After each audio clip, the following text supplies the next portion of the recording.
Seguimos en nuestro programa y es un gusto volver a convocar a Néstor Forero, quien es especialista en temas vinculados a la deuda externa, en pensamiento nacional, docente de la universidad. Y hablando de este momento que nos toca vivir, lo convocamos nuevamente a Néstor para charlar precisamente de este tema de la deuda, porque una de las candidatas, de las precandidatas a presidente, hablamos de Patricia Bullrich, habló de reendeudamiento con el Fondo Monetario y blindaje, una palabra no muy querida por los argentinos, o por lo menos muy dañina, ¿no? Si uno hace referencia a la etapa de Fernando de la Rúa, ¿no? Con Domingo Cavallo y bueno, toda esa ingeniería financiera que terminó en una gran crisis social argentina con muchos muertos.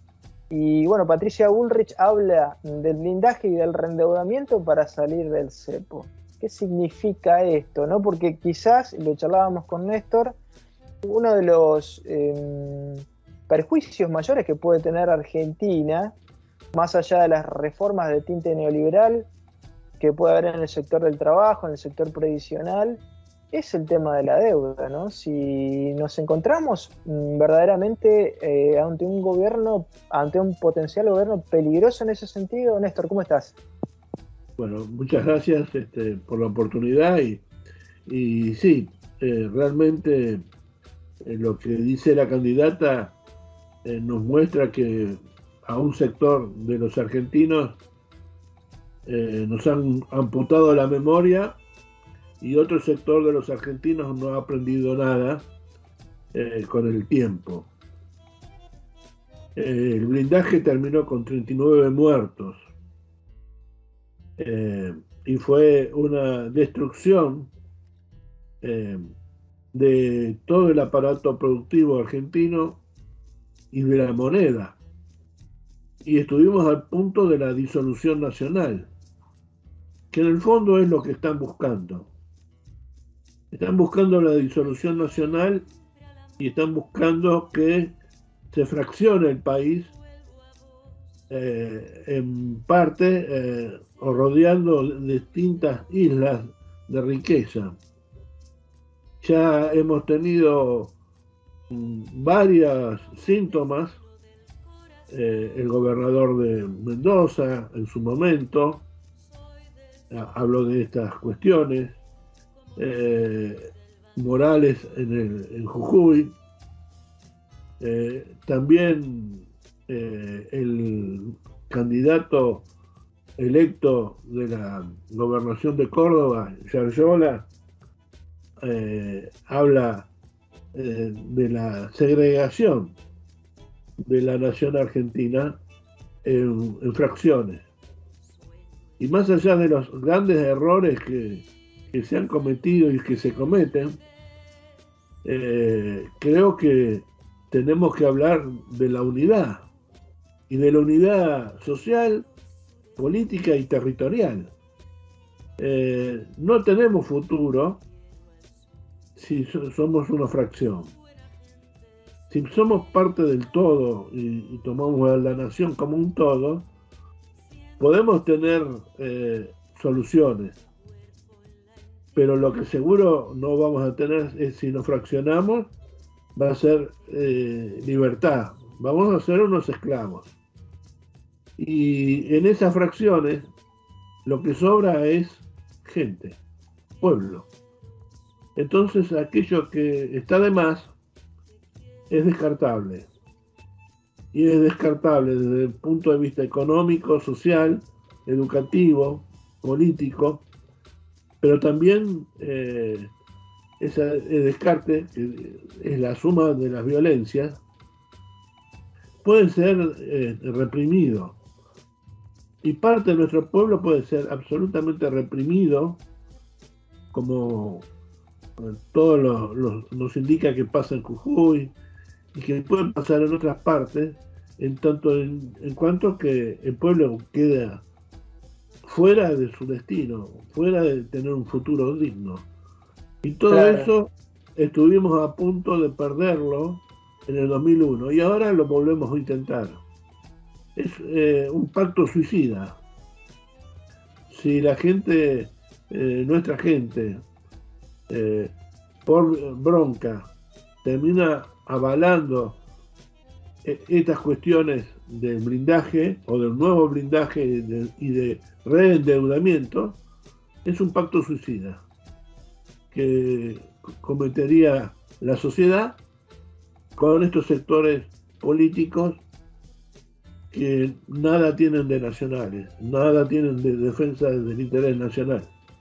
Ahora, qué paradójico, Néstor, estabas hablando de como oposición a la fragmentación, la unidad nacional, y no sé si vos compartís esta idea, pero hasta el propio oficialismo o sectores del oficialismo en distintos puntos del país están cuestionando hoy, no es solo, digamos, un sector conservador, retrógrado,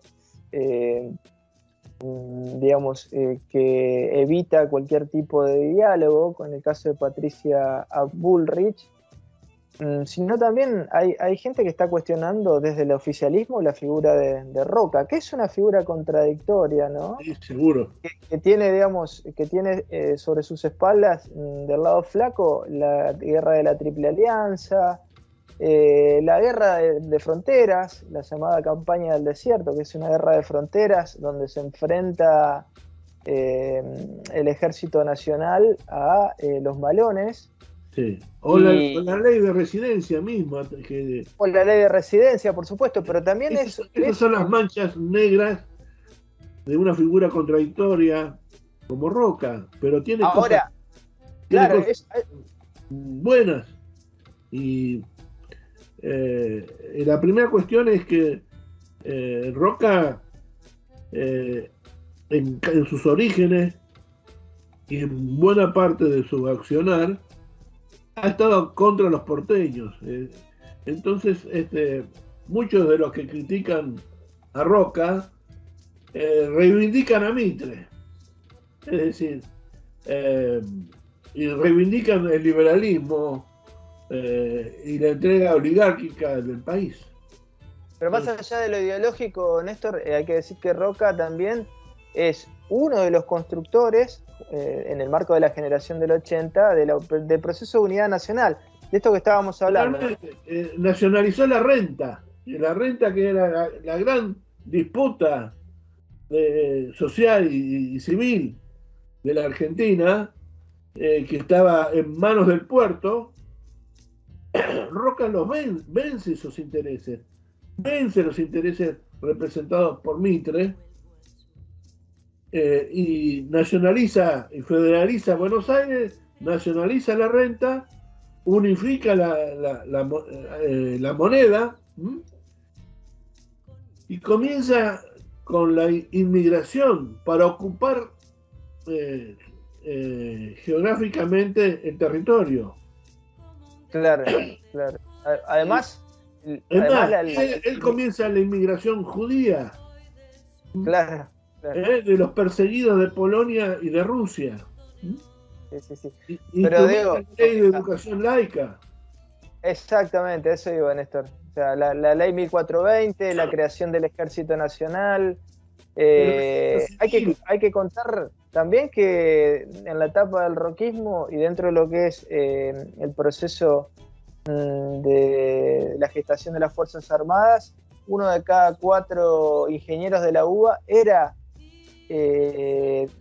parte del Ejército Nacional, y esto después va a tener su anclaje en Mosconi, en Savio, en Perón, en el Brigadier San Martín. O sea, gente que ha ayudado a construir la República Argentina desde distintos espacios, en distintos momentos, con contradicciones, por supuesto, pero con un proceso que fue a todas luces, en líneas generales, virtuoso, ¿no? Este proceso de unidad nacional, inclusive el mismo Perón siendo presidente, y esto es paradójico, ¿no? Porque hoy hay un intendente, el intendente de Bariloche, que cuestiona la figura de Roca, o la pone en el centro, y es el propio Perón, cuando nacionaliza los ferrocarriles, que a cada ferrocarril le da un nombre reivindicando a las figuras históricas, entre ellos a Roca, ¿no? Claro. Y eso tenía un sentido, tiene el sentido de reivindicar la gestación de la nación.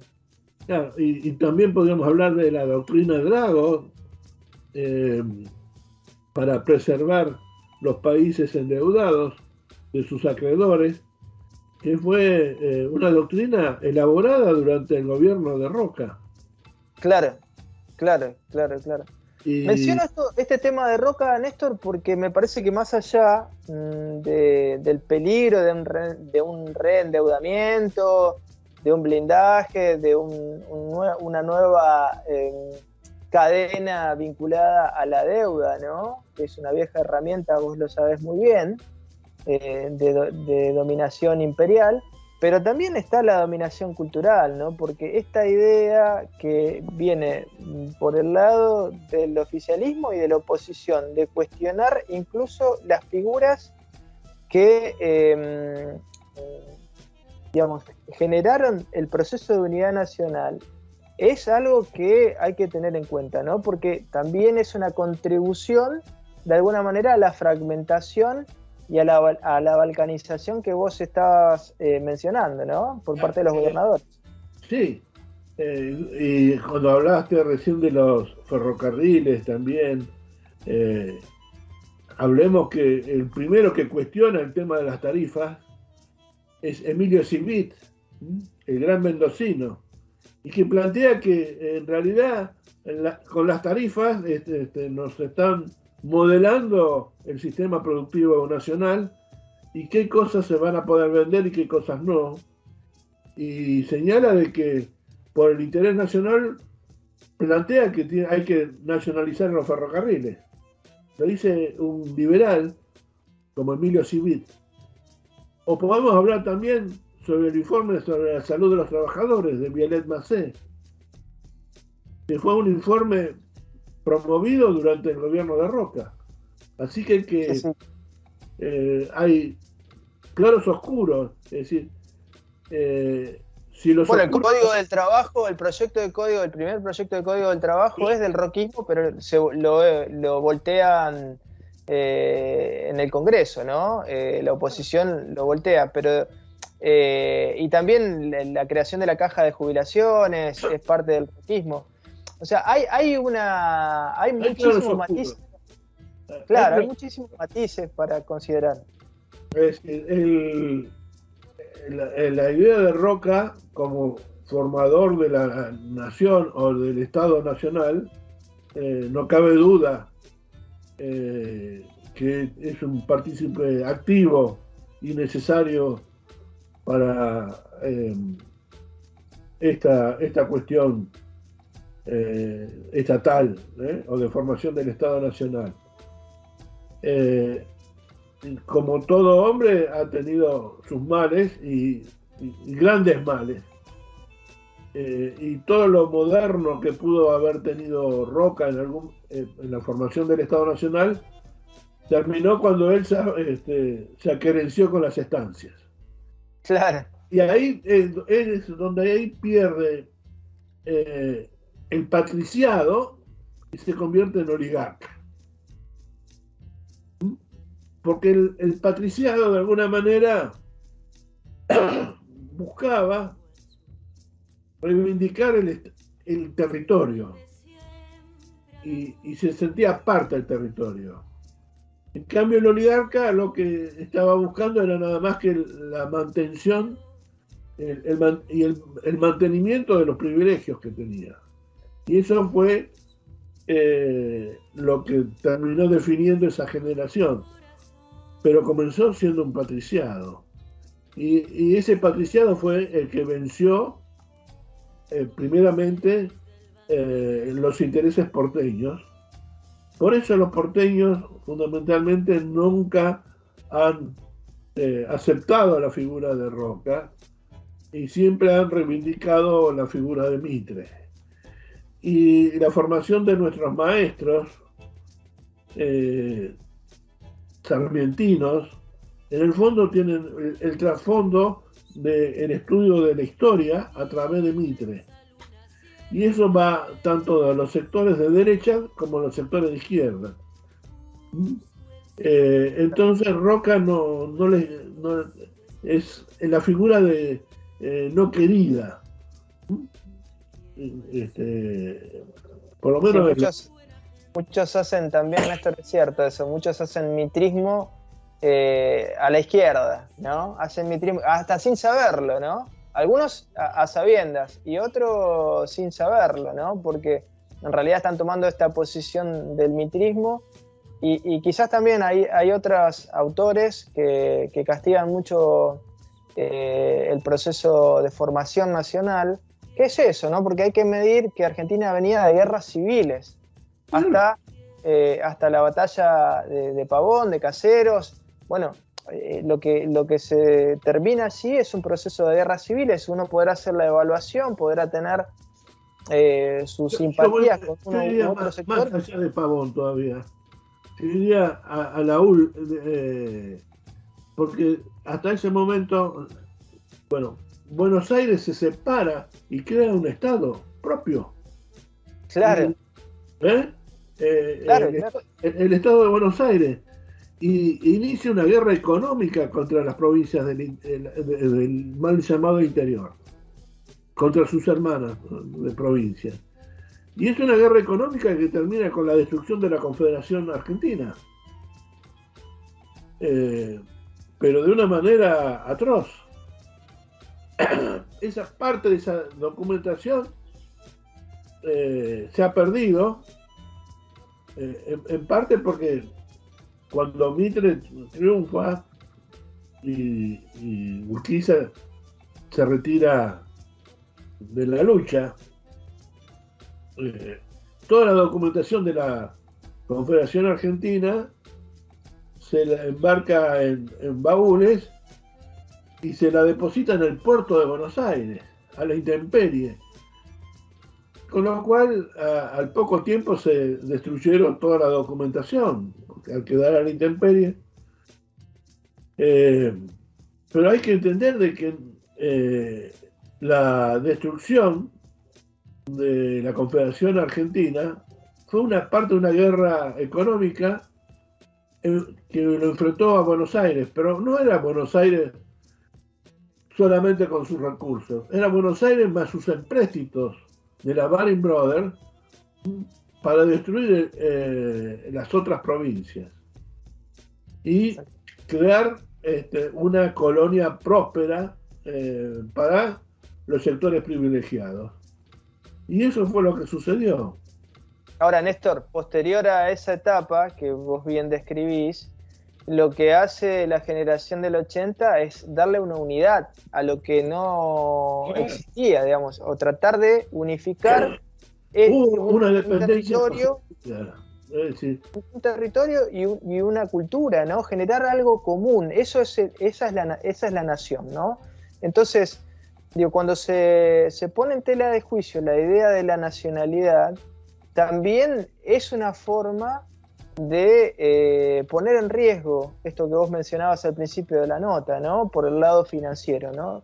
Hay quienes quieren destruir los lazos entre nuestros hermanos y destruir la nación, segregándonos, apelando a herramientas financieras, y hay también herramientas culturales que digamos, van en esta dirección, ¿no? Esto no quiere decir que uno no critique a Roca, no critique una figura histórica, pero siempre teniendo en claro que digamos, que cada figura ha hecho sus aportes también, ¿no? Y que en cualquier país del mundo las figuras históricas son debidamente respetadas, en cualquier país del mundo, ¿no? Si uno va a Francia, no existe esta picadora de carne permanente que estamos planteando aquí en Argentina sobre figuras históricas, tratando de dejar a un lado lo que hemos sido, ¿no? Sí, exacto. Ahora, no es ocioso que se critique la unidad nacional, porque si se forman pequeños estados, es mucho más fácil de controlar y de apropiarse de la renta pública. Es decir, Jujuy, con su gran yacimiento de litio, puede por sí desarrollar una industria basada en el litio. ¿Tiene los capitales o la tecnología para hacerlo? ¿Y tiene el mercado para hacerlo? No. Catamarca lo mismo. Ahora, si conforma que el litio, en vez de ser vendido en forma sin elaborar, sin procesar, desarrollamos una industria de baterías, bueno, es un paso. Ahora, también podríamos desarrollar la industria de los autos eléctricos. Y entonces, para una industria de autos eléctricos necesita una superficie más grande y necesita una formación industrial y una organización industrial más interesante. Entonces, ¿qué hacemos? ¿Permitimos el fraccionamiento y que Jujuy siga vendiendo el litio sin procesar? Claro. ¿Eh? Sí, sí, sí, o lo procesamos. Y el gas de vaca muerta, lo podemos convertir en productos industriales o lo vamos a vender así como gas líquido y nada más. Y además, ¿quién se queda con esa renta? ¿Es del Estado o no? Porque se habla del litio, bárbaro. Por el código de minería nos queda el 3%. Sí, sí, sí. Aparte a declaración jurada, Néstor. A declaración jurada, es decir, sin control. Entonces, esa enorme riqueza que estamos generando no queda en manos argentinas. Queda en manos de multinacionales privadas. Y esas multinacionales privadas son las que sostienen el sistema político actual. Totalmente. Y es ese sistema político el que amenaza con reprimir y con violencia hacia los pueblos. Exacto. Entonces es muy peligroso. Es tal el grado de confusión, Néstor, que hasta los propios sectores más conservadores que están hablando de estas medidas financieras, de reendeudar Argentina con el Fondo Monetario Internacional, del blindaje, son los que reivindican a Roca, ¿no? Estos liberales conservadores actuales o neoliberales que de alguna manera están atentando contra el Estado Nacional, ¿no? Desde lo financiero y desde un plan de entrega de los recursos, son los que reivindican a Roca. Y desde el oficialismo, que supuestamente deberían ir en una dirección contraria, están en contra de la figura de Roca, ¿no? Están cuestionándola. Y nadie, como mencionábamos fuera de cámaras, está trabajando sobre los temas estructurales medulares para salir adelante, ¿no? Hablamos de la nacionalización del comercio exterior, de la nacionalización de la banca, de crear nodos ferroviarios en puntos neurálgicos de la República Argentina, de un plan de vivienda masivo, de un plan territorial como el que desarrolló Ezequiel Ramos Mejía durante la presidencia de Roca para poblar Argentina, ¿no? Es una Argentina hoy concentrada en conurbanos. Un cuerpo extendido. Somos el octavo país en extensión en el mundo y necesitamos una columna vertebral. Esa columna vertebral tiene que ser el ferrocarril, porque es el transporte más barato, e integrar de La Quiaca a Ushuaia todo el territorio. Y luego plantar y planificar esos nodos de producción al costado de la vía para varias cuestiones. primero, una cuestión de logística y de ocupación territorial y geográfica. Pero segundo, para que se pueda abastecer desde cualquier punto del país y a través de esa columna vertebral y que surja y costillas a los costados para integrar de oeste a este la superficie territorial argentina e integrar un sistema de producción. Y obviamente ese sistema de producción va a tener que relocalizar poblaciones que hoy están sumidas en la miseria más absoluta. Entonces, en esos nodos productivos hay que empezar a construir las viviendas y permitirle a nuestra gente que pueda tener pan, trabajo y techo,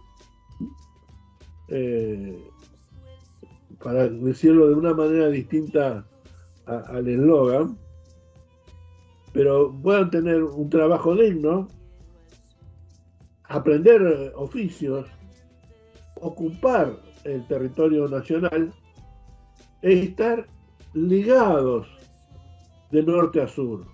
Cosa de que si yo produzco tomates en La Rioja, Sí. Los cosecho hoy y mañana los pueden comer en Ushuaia.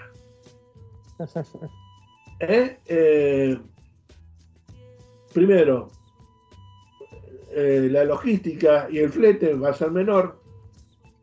Y segundo, porque si creo esos nuevos productivos, también puedo integrarlos con la economía y la agricultura familiar. Pero además, Néstor, como vos siempre decís, todo esto invirtiendo únicamente pesos, con las herramientas del Estado, redistribuyendo los pesos en el territorio argentino. No se necesitan inversiones en dólares, como plantean algunos, que es inviable la reindustrialización de los nodos logísticos, porque ello nos haría, sería imposible por la falta de dólares, y eso no es así. No, claro que no. Salvo que se dolarice, entonces sí, le tenemos que pedir permiso a los Estados Unidos o a los banqueros norteamericanos. Pero teniendo una moneda soberana, la financiación es mucho más sencilla y es la forma de fortificar la moneda, porque va a estar respaldada por el trabajo argentino. La única forma de que la moneda argentina tenga valor es si el argentino tiene un trabajo que formule valor. Entonces, la moneda va a estar respaldada por el trabajo argentino.